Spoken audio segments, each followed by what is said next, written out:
this one is fun to do.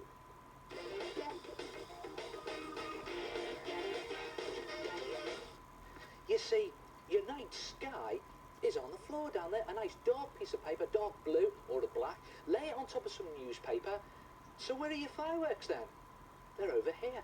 Brightly coloured poster paints, and I like to use these fluorescent colours because they really are bright, and the idea is to mix them with lots of water to make them nice and runny. So okay, you've got your fireworks, but how do you set them off? You're not going to believe this. With these used tea bags, scrunched up balls of tissue paper and cotton wool balls, and it's simply a case of taking, say, your tea bag, dipping it into the paint and just let that paint soak into that old tea bag to make it nice and soggy. Just dab off any excess and then hold it out at arm's length above your head over the paper, and 3, 2, 1, splat. Just remove the tea bag and there is your first firework explosion. So okay, this time I'm going to do some tissue paper, just a scrunched up tissue paper ball, and again dip it into the paint to make it nice and soggy. Oh, this one really is quite soggy. Shake off the excess and again hold it out over your night sky, very carefully keeping it to the newspaper there so we don't spill any of it, and 3, 2, 1, splat. And if you're going to use tissue paper like this, it's a good idea to leave it onto the paper. It all adds to the exploding firework effect. So okay, let's light up the night sky.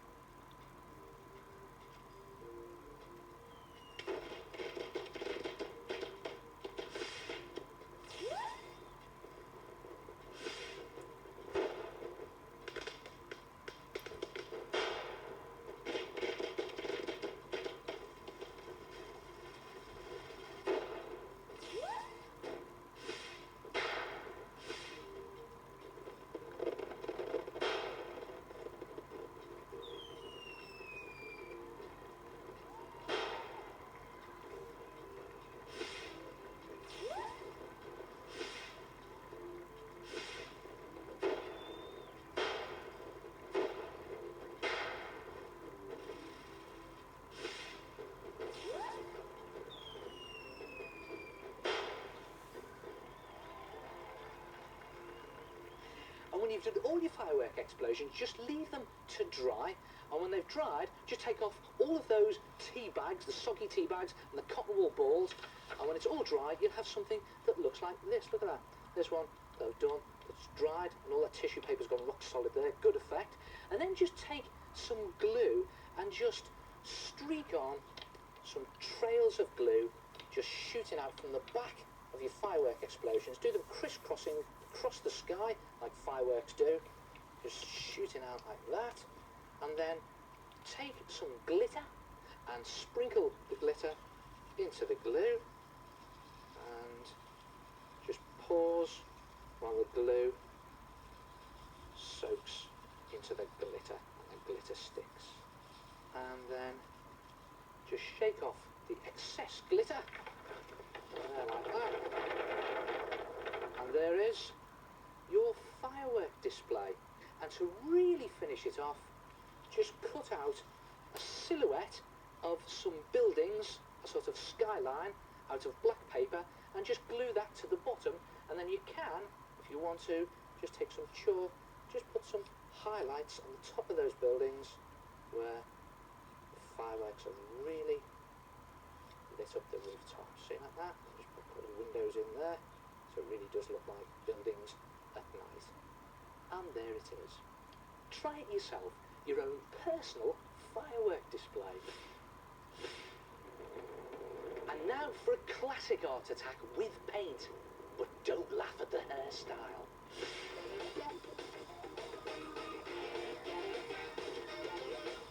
Now you know how I like sloshing colour around? Well, I've discovered some great ways of making some very colourful pictures by moving paint. Just squeeze some ready-mix poster paint into a dollop that's just a bit bigger than a 2p piece, and then take another colour and just squeeze a ring like that around the first colour, and then take a third colour and squeeze another ring just on the outside like that, and then take another piece piece of paper, the same size as your first piece, only it can be a different colour, and carefully line it up and lay it on the top like that. Now if you take your finger, you can just feel the paint squidging around in between those two pieces of paper. Then lay your finger flat on the top piece and just move the paint inside the two pieces of paper.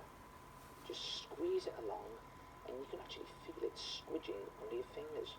Just move it all the way round like that, in sort of star shape. Just keep it moving. And then when you peel back the top piece, if you've used two different coloured pieces of paper, you get two very different pictures. Another way to move paint even further is to mix it with a little bit of water. Now again, I've got some ready mixed poster paint here, and I've mixed it with just a little bit of water, but it's a case of experimenting to get the right consistency. And just pour out some blobs of the mixture onto some card or stiff paper, and make the blobs roughly about 6 centimetres apart from each other. And this in itself is great fun to do, just pouring it out onto the card there.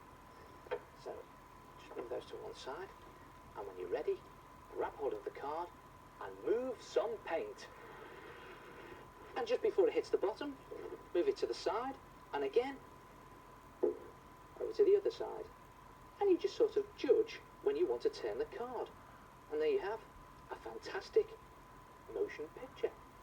Lay it down flat to dry, and there it is.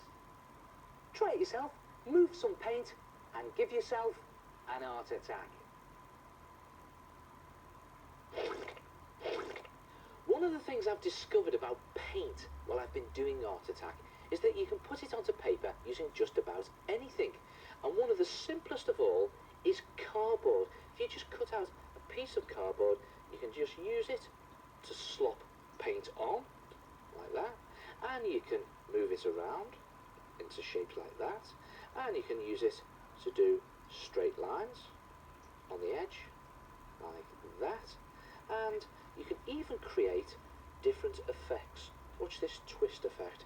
There we go, place it there, and give it a spin one way, and the other way, and there you get a sort of crazy twist. And if you cut it into various shapes, you can even create patterns. Watch this, there we go. And it's great fun to do. And believe it or not, as well as cardboard, I've also used all of these things to paint with. They all create different effects, and they're all brilliant fun to do.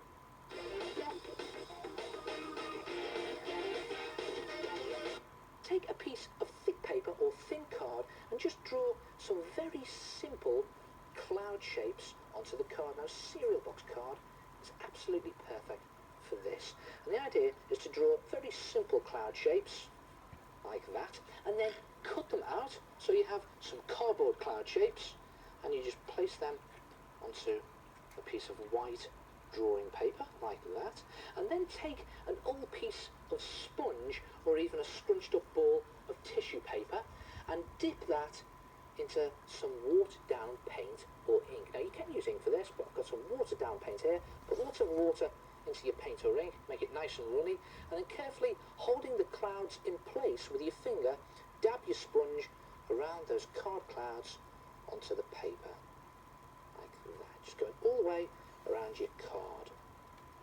And you can use nice bright blues for this, nice bright sky blues, or you could even use pinks or reds or oranges or even purples, any of those colours that you get in the sky at the end of the day. You know, those fantastic sunset colours. Just make sure your card stays in place. And when you've gone around all your card clouds, just very carefully remove the card from the paper. 1, 2 there. You can do as many as you like. And another one there.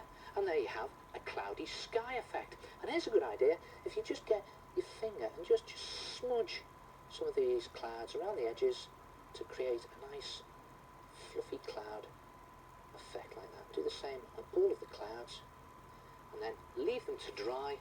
And when they're dry, they're really versatile because you can use them as a background to lots of different things. things. Now I've done quite a big one here with lots of clouds on it. And look what I've done here. I've drawn a skyline onto a little piece of card, and I've cut it out and folded it, and you get this fantastic 3D effect along the edges. And look at that. Look at that cloudy sky there. That works brilliantly, doesn't it? Or what about this? You can use these cloudy skies for cartoons, and they look really good because they're bright blue, and there's a cartoon aeroplane. Or you could even do your cloudy sky at night, or just as the sun is going down. Look at those rich reds and oranges. And you could even cut out some magazine photos to create a picture like that. Brilliant, isn't it? Try it yourself. A sponge cloudy sky.